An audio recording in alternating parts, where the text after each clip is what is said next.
눈앞에 보이시는 이것 무엇으로 보이시나요? 혹시 한눈에 보고 딱 아시겠어요? 우리 이런 것들에 대해서 굉장히 익숙한 친구도 있고 그렇지 않은 친구들도 있을 거라고 생각해요. 이게 뭐냐면 축구 유니폼이에요. 그것도 굉장히 유명한 프랑스의 한 축구팀의 유니폼이에요. 여러분, 혹시 이적이라는 말을 들어보신 적 있나요? 이적 이게 무슨 뜻이냐면 자신의 소속을 다른 쪽으로 바꾸는 것을 이적이라고 이야기합니다. 보통 이렇게 축구 선수들이 자신이 소속된 팀을 다른 팀으로 옮길 때 우리가 이적한다라고 이야기합니다. 보통 축구 선수들이 하나의 유니폼을 평생 입지 않아요. 다른 팀에 옮겨가면서 여러 가지 유니폼을 바꿔 입습니다.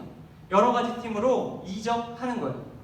이적한 운동 선수들은 더 이상 기존에 소속된 팀에서 있지 않습니다. 기존에 소속된 팀 곁에 있지 않아요. 더 이상 기존에 소속된 팀 감독 곁에 있지 않고요. 기존에 소속된 팀 팬들 곁에 있지 않아요. 만약에 이 선수가 이 팀에서 다른 팀으로 이적을 하게 된다면 더 이상 이전 팀과 같이 있지 않는다라는 거예요. 이제 이 운동선수는 이전에 있던 팀에서 떠나서 다른 곳으로 이동합니다. 바로 새롭게 들어간 팀의 감독 곁에, 새롭게 들어간 팀 팬들 곁에, 새롭게 들어간 팀 사람들 곁에 사람이 이적하게 된다는 거예요. 여러분, 오늘 우리가 함께 살펴볼 성경의 이야기 속에도 바로 이와 같은 하나님 나라의 이적 이야기가 등장하고 있어요. 오늘 우리가 함께 읽은 성경 말씀, 바로 출애굽기에 나온 이야기. 하나님께서 누군가를 다른 곳으로 이적하신, 옮기신 이야기입니다.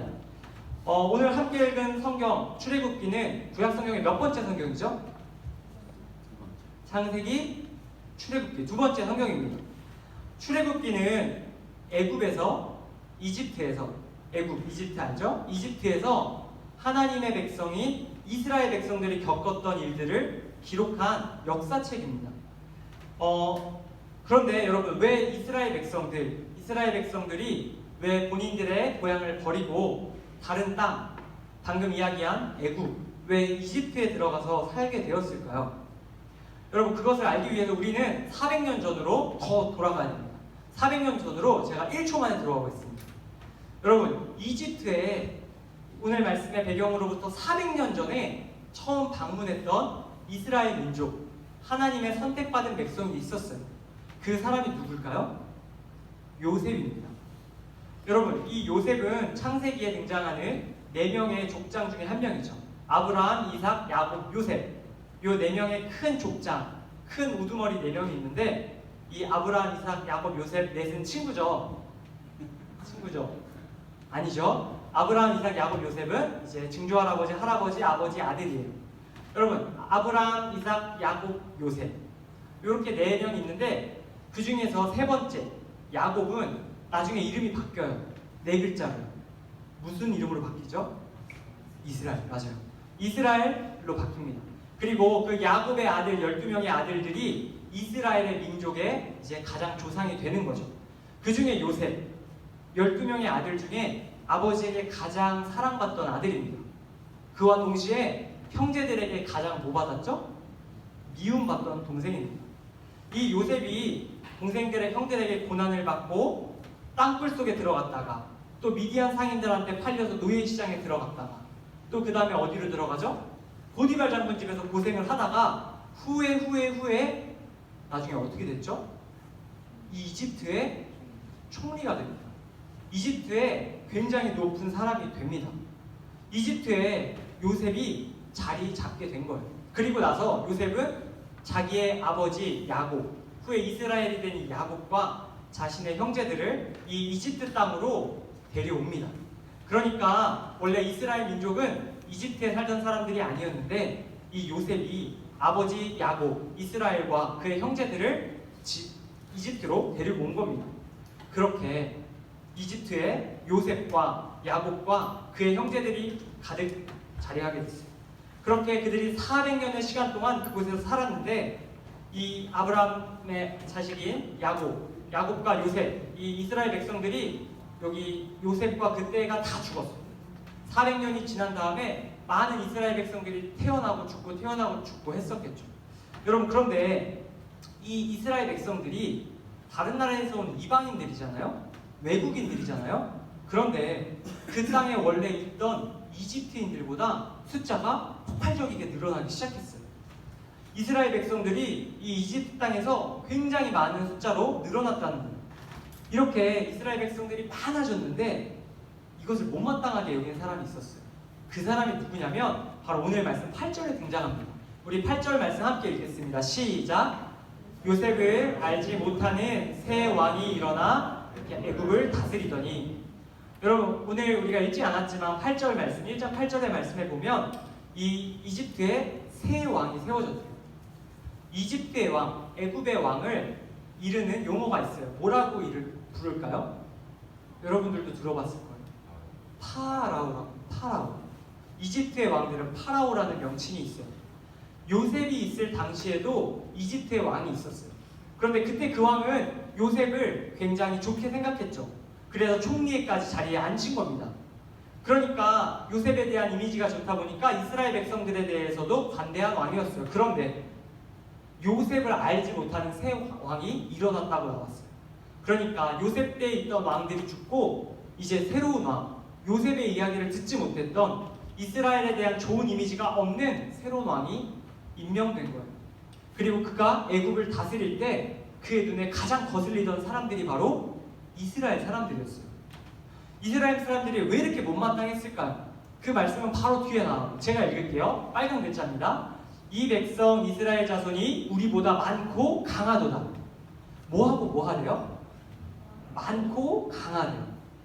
이 이집트의 파라오, 이 왕이 보니까 이스라엘 백성이 외국인 출신들인데 다른 나라에서 물 건너온 사람들인데 이 사람들이 우리 땅이 굉장히 많아질 뿐만 아니라 강했대요.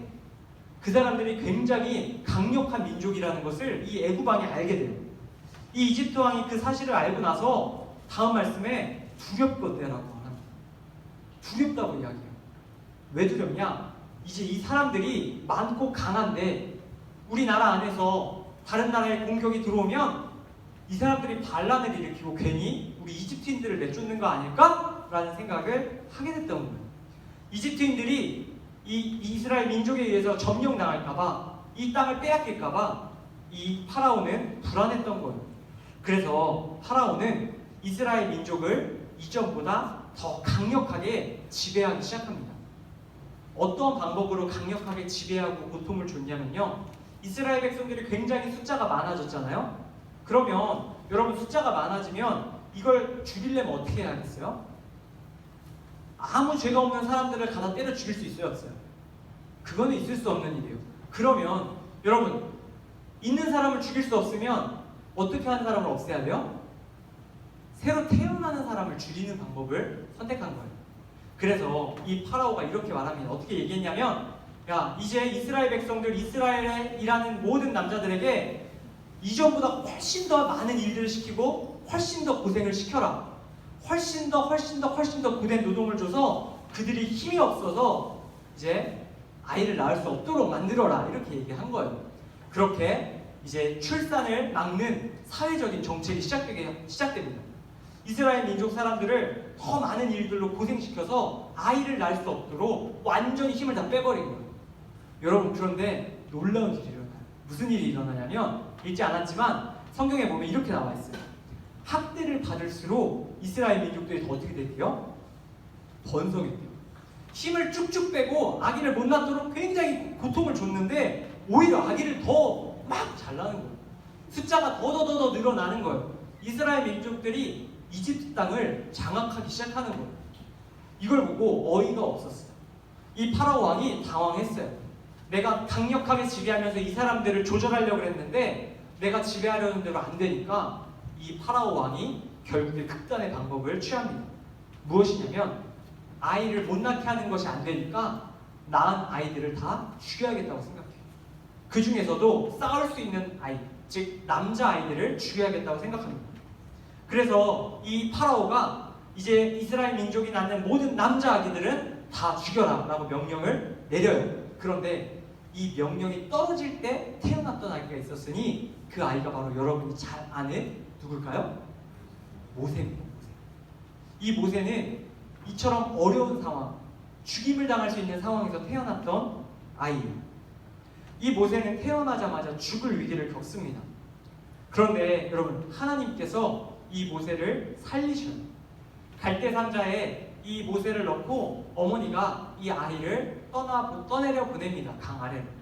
물속에 넣어서 죽여야 했었는데 그 마치 배와 같은 갈대 상자에 아이를 넣고 그것을 물에 떠나 보냅니다. 이 엄마가 떠내려 보내면서 무슨 생각했을까요? 이게 어디로 흘러가든 하나님께서 이 아이 지켜주세요. 하나님, 이 아이 붙들어주세요. 기도했을 거예요. 그리고 그 아이가 강을 타고 흘러서 도착했던 곳이 어디냐? 놀랍게도 이집트의 왕의 파라오의 딸, 이집트의 공주가 그 아이를 발견하게 됩니다. 그리고 그 이집트의 딸이 그 아이를 자기의 아들로 삼습니다. 다시 말해서 이 모세는 하루아침에 죽을 위기에서 이집트의 왕의 손주가 된 거예요. 다시 말해 왕자가 된 겁니다. 하나님께서 모세를 살리셨어요. 하나님께서 모세를 살리시고 그를 계속해서 키워나가십니다. 이 모세 굉장히 힘든 중고등학교 시절을 보냈을 것 같아요. 이 모세의 정체성이 흔들렸을 거기 때문이에요. 이 모세는 어디 사람 출신이에요? 이스라엘 사람 출신입니다. 그런데 자기가 나고 자라는 곳은 어디예요? 환경은 이집트 왕궁 아닙니다. 이 모세는 아마 모르긴 몰라도 여러분들보다 훨씬 질풍노도의 시간을 보냈을 거예요. 그러다가 왜 이 사람이 질풍노도의 시간을 보냈는지 우리가 추측해 볼 수 있냐면 이 사람이 분노조절 장애였어요. 왜 분노조절 장애였냐? 여러분 알고 있죠? 이 모세가 40살이 되었을 때 자기 궁 앞에 가다가 이스라엘 사람이 이집트 사람들한테 맞고 있는 것을 봤어요. 억울하게 이제 핍박당하는 것을 봤어요. 그것을 보고 이 모세가 참지를 못한 거예요. 분노 조절 잘해야 되는데 분노 조절 장애가 일어난 거예요. 그래서 순간적으로 그러면 안 됐는데 이집트인을 때려 죽입니다. 그리고 모세가 도망가요. 하루아침에 이집트의 왕자에서 또다시 도망자의 신세로 어려움을 겪게 됩니다. 그렇게 돌아서 또 40년의 시간이 지났어요. 여러분, 모세가 이렇게 오랜 시간, 80년이라는 시간을 보내고 백발의 노인이 되었습니다. 여러분, 모세가 80살이 되었을 때 당시 이스라엘 민족의 상황은 좀 어땠을까요? 모세가 태어났을 때, 모세가 0살일 때 이 파라오가 이스라엘 민족들을 지배하고 괴롭혔죠. 40년이 지난 후에도 마찬가지였죠. 그렇다면 또 40년이 지난 후에, 80년이 지난 후에 어떻게 됐을까요? 상황이 좀 나아졌을까요? 여러분, 제가 중학교 1학년 때 그리고 2학년 때 굉장히 싫어하던 선생님이 계셨어요. 학교 선생님 중에 체육 선생님을 너무 싫어했어요. 체육 선생님이 남자 선생님이신데 만나면 맨날 때리는 거예요. 뭐 별것도 아닌데 때리고 혼내시는 거예요. 그래서 제가 진짜 내가 1학년만 버티자, 2학년만 버티자 2년을 버텼어요. 3학년 올라가면서 제가 너무 기쁜 마음으로 그 체육 선생님은 1학년, 2학년 담당이시고 3학년은 천사 체육 선생님. 그래서 이제 잘 됐다. 이제 살았다. 이제 상황이 좀 좋아졌다. 기뻐하고 있었어요. 첫날 담임 선생님 들어오시기 전에 친구들이랑 앉아서 야, 우리 그 체육 선생님으로부터 벗어났다 기뻐하고 있었는데 앞문이 들은 열렸어요. 그리고 담임 선생님 들어왔어요. 저는 그때 담임 선생님 누군지 알았어요. 담임 선생님 누구였을까요? 1학년, 2학년 때 저를 괴롭히던, 저를 지배하던, 저를 고통주던 그 선생님이 있는 거예요. 여러분, 이전보다 더 심한 고난이 찾아왔어요.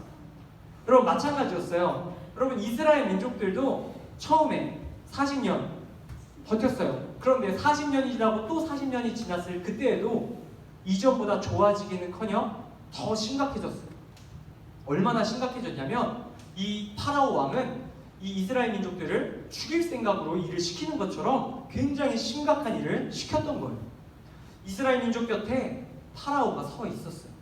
항상 파라오가 그들 곁에 서 있었어요. 파라오는 죽고 새로운 왕, 새로운 파라오가 임명되었지만 여전히 그 파라오는 이스라엘 민족들 곁에서 눈에 불을 켜고 서 있었어요. 그리고 그들을 지배했어요. 그들을 노예로 사용했어요. 이스라엘 민족에게 자유가 있었을까요? 없었을까요? 그들에게 자유는 없었어요. 모든 것이 이집트의 왕 파라오의 뜻대로였어요. 다시 말해서 여러분, 이스라엘 민족은 파라오의 노예로 80년 동안 고생한 거예요. 80년이면 무려 3대, 한 3대 정도 되죠? 3대에 걸쳐서 고생을 한 겁니다. 여러분, 아마 지금 제가 여러분의 손발을 묶고 8시간만 있는다고 생각해 보세요. 아마 여기서 버틸 수 있는 사람은 없을 거라고 생각해요. 너무 답답하고 힘들겠죠. 그런데 여러분, 8시간이 아니라 8일이 아니라 80일이 아니라 800일이 아니라 80년을 그렇게 있었다고 생각해 보세요. 이스라엘 백성들은 손발에 족쇄를 천 것처럼 파라오한테 완전히 지배당하며 80년 동안 고통당했어요. 할아버지가 당했던 고통보다 그 아들이 더 당했고 그 아들이 더 당했어요. 여러분, 이렇게 오랫동안 80년 동안 이스라엘 민족은 지배를 당하며 고통을 당했습니다. 이스라엘 민족은 끊임없이 세워지는 파라오를 바라보면서 몸서리치기 시작했어요. 이스라엘 민족은 자신들이 지배하는 파라오를 결코 떠날 수 없었어요. 아마 그들의 소원이 있었다면 제발 그 파라오 곁에서 떠나는 거였어요. 아까 제가 이야기했던 것처럼 다른 팀으로 이적하고 싶은 마음이 그 이스라엘 민족의 뼛속까지 있었을 거예요. 그런데 여러분, 안타깝게도 여러분, 이집트가 굉장히 커요. 당시 위에도 이집트고 아래도 이집트예요. 이집트가 이게 두 나라로 돼 있어가지고 엄청나게 큽니다. 앞으로 가도 이집트고 뒤로 가도 이집트고 왼쪽으로 가도 오른쪽으로 가도 다 이집트인 거예요. 파라오의 지배에서 벗어날 수 있다 없다? 없다. 절대 벗어날 수 없는 상황이었어요. 어디를 가든 파라오 세상이었고요. 파라오의 법대로 살아야만 했어요. 이스라엘 민족은 마치 목줄이 묶인 강아지들 마냥 끌려다니며 평생을 고통당했던 겁니다. 이스라엘 백성들은 고통 끝에 신음하며 결국 탄식하기 시작합니다. 나 이대로 죽겠다고. 이제 더 이상 이 삶을 못 살겠다고. 나 한계라고. 이렇게 이야기를 하는 겁니다. 여러분, 오늘 이 성경 속 이야기에 나오는 이스라엘 민족 곁에 이 파라오 왕이 서 있었듯이 여기 있는 우리 곁에도 우리 눈에 보이지는 않지만 수많은 파라오들이 우리 앞에 서서 우리를 바라보고 있어요. 그 파라오들은 우리를 지배하고 우리를 노예로 삼으려고 하고 있습니다. 과연 우리 곁에 서 있는 파라오가 무엇일까요? 여러분들 곁에 서 있는 파라오, 여러분을 지배하고 여러분을 노예로 삼으려고 하는 파라오가 무엇일까요? 이 세상의 수많은 것들이 우리에게 파라오가 될 수 있습니다. 우리 곁에는 돈과 물질이라는 파라오가 서 있어요. 돈과 물질이 우리를 지배하고 우리를 노예로 삼으려고 할 때가 있다는 거예요. 또 우리에게는 육체의 쾌락이라는 파라오가 서 있어요. 육체의 쾌락은 우리를 지배하고 우리를 노예로 삼으려고 합니다. 또 여러분, 세상의 성공도 우리에게 파라오가 될 수 있어요. 세상의 성공이 우리를 지배하고 우리를 노예로 삼을 때, 우리가 그것에 끌려다닐 때 그것은 우리에게 파라오가 되는 거예요. 이외에도 여러분들 지금 마음속에 생각나는 것들, 머릿속에 생각나는 수많은 파라오들이 있을 거예요. 게임이, 음식이, 술이, 또 여러 가지 우리를 지배하고 우리를 노예 삼으려고 하는 이 세상에 수많은 파라오들이 있습니다. 이스라엘 민족 곁에 파라오가 그들을 지배하며 끌고 다닌 것처럼 우리도 이러한 우리 눈에는 보이지 않지만 분명히 존재하는 파라오들 가운데 우리가 살고 있다는 거예요. 여러분, 제가 끌려다니다가 죽을 뻔한 기억이 있어요. 무슨 사건이냐면 제가 초등학교 1학년 때 있었던 일이에요. 초등학교 1학년 때 주일날 교회에서 초등부 예배를 마치고 나왔습니다. 그런데 한 소년부 형이 제 손을 잡고 내가 재밌는 경험을 시켜주겠다는 거예요. 교회 앞에 굉장히 가파른 언덕이 하나 있었습니다. 초등학교 1학년짜리 아이 손목을 잡고 그 형이 그 언덕길을 올라가는 겁니다. 저는 형이 재밌는 경험을 시켜준다니까 기대하는 마음으로 올라갔죠. 그런데 형이, 자 현우야, 지금부터 형을 잘 따라와야 돼, 이러더니 굉장히 가파른 그 오르막길, 내리막길을 정신없이 뛰어 내려가는 거예요. 누구 손을 잡고? 제 손을 잡고요. 여러분들이 뭐 느낌이 안 오겠지만 그때 제 키가 한 요만했어요. 그 형 키가 한 요만했어요. 여러분, 그 친구가 아니라 그 형하고 저하고 다리 길이가 차이가 2배가 났는데 그 형이 제 손을 잡고 거길 전력질주로 내려가니까 형이 한 발, 두 발 뛸 때 저 몇 발 뛰어야 돼요? 4발을 뛰어야 되는 거예요. 여러분, 이거는 장난이 아니에요. 막 내려갔는데 제가 제 의지로 제 발을 딛지 않았어요. 막 죽지 않기 위해서 발을 디뎠던 기억이 납니다. 여러분, 끌려다니다 죽을 수도 있다는 생각이 들었어요. 여러분, 마찬가지예요.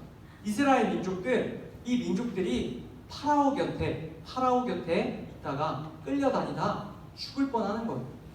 여러분, 우리도 마찬가지입니다. 우리도 이스라엘 민족처럼 우리 곁에 서 있는 파라오들, 우리를 지배하고 우리를 노예 삼는 이 세상의 것들에게 잘못 꿰이면, 잘못 붙들리면 우리도 끌려다니다 죽을 수 있어요. 우리 주변에 그런 경우들 너무 많이 봐요. 돈 때문에, 또 쾌락 때문에, 또 성공 때문에, 세상의 수많은 파라오들 때문에 자기의 목숨을 끊는 사람들을 우리는 어렵지 않게 볼 수 있습니다. 그들이 처음부터 목숨을 끊을 생각으로 그것들을 바라보았을까요? 아니, 그것들을 자기 힘으로 잘 가꿀 수 있다고 착각한 거예요. 그런데 자기 힘으로 잘 가꾸지 못하고 끌려다닌 겁니다. 그것 때 노예처럼 살아가게 된 겁니다. 여러분, 이렇게 우리도 우리 주변에 있는, 우리 곁에 서 있는 파라오들한테 붙들릴 때 신음하고 탄식하게 됩니다. 마치 이스라엘 백성들이 죽게 되었다. 나 이제 더 이상 이러한 삶을 살 수 없을 것 같다. 너무 힘들다 말한 것처럼 우리도 엉뚱한 파라오에 붙들려 이처럼 죽겠다고 고백할 수 있다는 거예요. 여러분, 좌로 가나 우로 가나 앞으로 가나 뒤로 가나, 여러분 교회에 있으나 교회 밖에 있으나 학교에 가나 학원에 가나 우리 주변에는 언제 어디서나 파라오들이 우리 곁에 서 있으려고 하고 있습니다. 우리는 그것들로부터 벗어날 수 없고 다스릴 힘이 없습니다. 여러분, 그럼 우리는 어떻게 해야 할까요? 하나님께서 이것에 대한 대답을 오늘 이어지는 말씀을 통해 들려주고 계십니다. 우리 오늘 말씀 3장 10절 말씀, 우리 3장 10절 말씀에 모세에게 하나님께서 하신 말씀을 같이 읽어보기로 합니다. 우리 같이 한번 읽겠습니다. 시작. 이제 내가 너를 바로에게 보내어 너에게 내 백성 이스라엘 자손을 애굽에서 인도하여 내게 하리라. 아멘. 여러분, 하나님께서 80세가 된 모세를 부르셨어요. 80세가 된 모세를 자신 앞으로 부르시고 이와 같은 말씀을 하신 겁니다. 뭐라고 말씀하시냐? 이제 내가 너를 통해서 이스라엘 민족, 이집트에 있는 바로에게 지배당하는 노예의 삶을 살아가는 그 이스라엘 백성들을 탈출시키겠다라고 말씀하세요. 이것을 세 글자로 뭐라고 말할까요? 오늘 성경 제목입니다. 출애굽. 이집트에서 탈출시키겠다고 하나님께서 모세에게 말씀해 주십니다. 여러분, 모세가 이 이야기를 들었을 때 물론이죠, 그럴 것 같았어요 라고 생각했을까요? 그러기 쉽지 않았을 겁니다. 자기가 태어날 때부터 이스라엘 민족은 바로에게 지배당했고요, 40살이 되었을 때도 지배당하고 있었고 80살인 지금에도 이스라엘 민족은 지배당하고 있었기 때문입니다. 도저히 파라오의 지배를 벗어날 수 없을 거라고 생각했어요. 그런데 하나님께서 이 백발의 모세를 부르시고 너를 통해서 이스라엘 민족을 꺼내오겠다고 말씀하시는 거예요. 모세는 머뭇머뭇합니다. 어물쩡합니다. 나는 말을 잘 못해가지고 하나님 제가 가려고 하는데 제가 말을 못해서 좀 어려울 것 같은데요? 막 핑계를 댑니다. 하나님께서 그러니까 야, 네 형 아론을 통해서 내가 말하게 할 거니까 너 걱정하지 말고 가. 너는 가서 내가 너한테 명령한 이것을 전하면 돼 라고 말씀합니다. 여러분, 하나님께서 이스라엘 민족을 더 이상 파라오의 곁에 두길 원하지 않으셨어요. 어떻게 해서든 파라오 곁에서 벗어나게 하시기를 원하셨어요. 이 이야기로 다시 돌아오면 하나님께서 이 파라오 곁에서 하나님 곁으로 이스라엘 민족을 이적하길 원하셨던 거예요. 하나님께서 이 이스라엘 민족 곁에 함께하기를 원하셨어요. 다시 말해서 그들을 다스리고 그들을 지배하는 것이 아니라 그들을 인격적으로 다스리고 그들을 하나님의 백성으로 대우해 주기를 원하신 겁니다. 그렇게 하나님의 뜻이 분명히 모세에게 전해졌어요. 그리고 머뭇머뭇하던 모세가 결국 하나님의 말씀대로 순종합니다. 그리고 오늘 우리가 함께 읽은 말씀이자 우리 이번 수련의 주제 말씀을 바로 앞에 가서 말하기 시작합니다. 뭐라고 말했냐? 이렇게 말하는 거예요. 오늘 3절 말씀입니다. 우리 같이 한 목소리로 오늘 마지막 말씀을 읽도록 하겠습니다. 시작! 내 백성을 보내라. 그들이 나를 섬길 것이라. 내 백성을 보내라. 그들이 나를 섬길 것이라. 모세가 하나님의 말씀을 이 바로 왕에게 전합니다. 파라오에게, 그 막강한 권력을 갖고 있는 파라오에게 이 모세가 담대하게 하나님의 계획을 외친 겁니다. 여러분, 이 외침은 하나님께서 파라오에게만 하신 외침이 아니었어요. 이 파라오에게 한 외침을 통해서 모세도 깨달았을 거예요. 하나님께서 이스라엘 민족을 자신의 곁에 두기를 원하시는구나. 그리고 이 모세 이야기를 들은 이스라엘 민족들도 깨달았을 거예요. 아, 하나님께서 우리를 파라오 곁이 아닌 자신의 곁에 두기를 원하시는구나. 하나님 곁에 있을 때 우리가 하나님의 백성으로 제대로 살아갈 수 있겠구나 깨닫게 된 겁니다. 사랑하는 우리 중등부 여러분, 하나님께서 이번 랜선 수련회를 시작하는 우리 모두에게 오늘 이 본문의 말씀을 분명하게 들려주고 계십니다. 하나님께서는 이스라엘 민족뿐만 아니라 이곳에 있는 저와 여러분들에게도 하나님의 이 말씀을 똑같이 들려주고 계셔요. 이곳에 있는 파라오 곁에 있는 우리들에게 이제 내 곁으로 너희가 오기를 바란다 말씀하고 계십니다. 하나님의 백성으로 내가 너희를 다스리며 내가 너희를 책임지기를 원한다 말씀하고 계십니다. 여러분, 이 사실을 꼭 기억하는 저와 여러분들이 되기를 바랍니다. 여러분, 말씀을 마치기 전에 한 가지 제가 보았던 재미있는 영상에 대한 이야기를 드리고 오늘 말씀을 맺으려고 합니다. 며칠 전에, 제가 정확하게 3일 전에 본 영상이에요. 경기도 이천에 최근에 폭우로 인해서 건물이 하나 무너졌어요. 건물이 무너졌는데 그 무너진 건물 흙 잔해 속에 극적으로 강아지가 구출된 사건을 다루고 있는 동영상이었어요. 한 주민이 건물 밑에 흙더미 속에서 들려오는 작은 소리를 듣습니다. 그리고 그 흙을 파보니까 그 흙 안에 새끼 강아지 2마리가 들어있었어요. 이 새끼 강아지 2마리를 구출해서 그 새끼 강아지 2마리를 잘 보살폈습니다. 그런데 여러분, 그 강아지의 어미 강아지가 목줄을 끊고 그 잔해더미 근처에 계속해서 머물며 짖고 있는 모습이 이제 발견이 되었어요. 무려 8일 동안 그 어미 강아지가 그 2마리의 강아지가 구출된 그 잔해 앞에서 계속해서 짖고 있었던 거예요. 사람들이 이것을 보고 이상하게 여깁니다. 그래서 그 흙을 더 파보기 시작해요. 8일 뒤에 그 흙을 팠는데 더 깊이 파니까 거기 뭐가 있었는지 아세요? 구출받지 못한 2마리의 강아지가 있었어요. 그런데 다행히 살아있었어요. 여러분, 그 2마리의 강아지가 구출되는 장면이 유튜브에 동영상으로 남아있습니다. 여러분, 그 2마리의 강아지가 완전히 갈색으로 뒤덮여 있어요. 하얀 강아지였는데 완전히 그 잔해 때문에 갈색으로 뒤덮여 있습니다. 그런데 너무나 감사한 건 그 강아지 2마리가 살아서 어미 품에 들어가는 모습, 어미의 젖을 먹는 모습이 그 영상에 담겨 있습니다. 여러분, 그 어미 강아지가 그 흙더미 앞에서 짖고 있었던 거예요. 짖으면서 어떤 생각이었을까요? 제가 그 어미 강아지랑 대화해보진 않았지만 그 강아지 이런 생각을 했을 거예요. 아직 내 곁을 떠난 2마리의 강아지가 있어요. 저 2마리의 강아지가 아직 내 곁으로 돌아오지 못했어요. 그 강아지가 거기 있었던 겁니다. 그 2마리의 강아지를 위해서 이 어미 강아지는 포기하지 않았어요.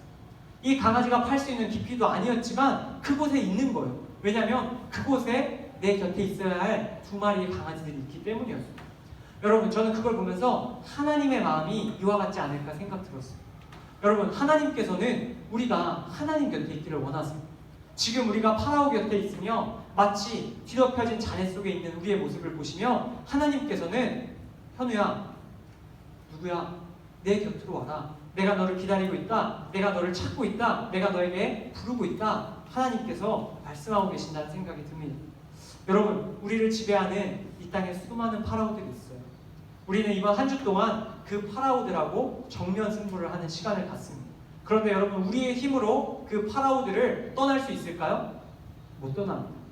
우리가 떠날 수 있는 이유, 우리가 그것으로부터 탈출할 수 있는 방법은 오직 하나, 출애굽하신 하나님, 그들을 인도하신 하나님, 우리를 부르고 계신 그 하나님을 바라볼 때 하나님께서 우리를 그 땅속에서, 그 먼 파라오 곁에서 우리를 데려와 주실 것입니다. 여러분, 이 사실을 기억하며 우리 8일 동안 우리 앞에 있는 제목으로 같이 하나님 곁으로 나아가는 시간을 가질 거예요. 이전까지 우리가 세상의 파라오 곁에 있었다면 한 주간은 여러분 이 파라오로부터 떠나는 그런 시간이 되기를 바랍니다. 하나님 곁에 머무는 것이 신앙생활이고 그것을 할 때 하나님께서 기뻐하십니다. 여러분, 상황이 좋지 않죠. 우리 이전처럼 밖에 나가서 같이 찬양하고 기도하고 또 좋은 시간들 갖지 못하는 거 참 안타깝습니다. 그런데 여러분 다른 데 가는 게 수련회가 아니라 매일의 삶에서 하나님께로 나아가는 그 시간들이 수련회입니다. 여러분들이 오늘부터 시작되는 7일 동안 수련회를 통해서 단순히 여러분 에어팟 뭐 그런 거 받으려고 하는 게 아니라 여러분 하나님 곁에 머물기 위하여 힘쓸 수 있길 바랍니다. 그때 하나님께서 우리를 축복하시고 특별히 하나님과 함께하는 출애굽의 기쁨을 맛보게 하실 줄로 믿습니다. 여러분 이 사실 기억하며 한 주간 또 승리할 수 있는 저와 여러분 다 될 수 있기를 주님의 이름으로 간절히 축복합니다.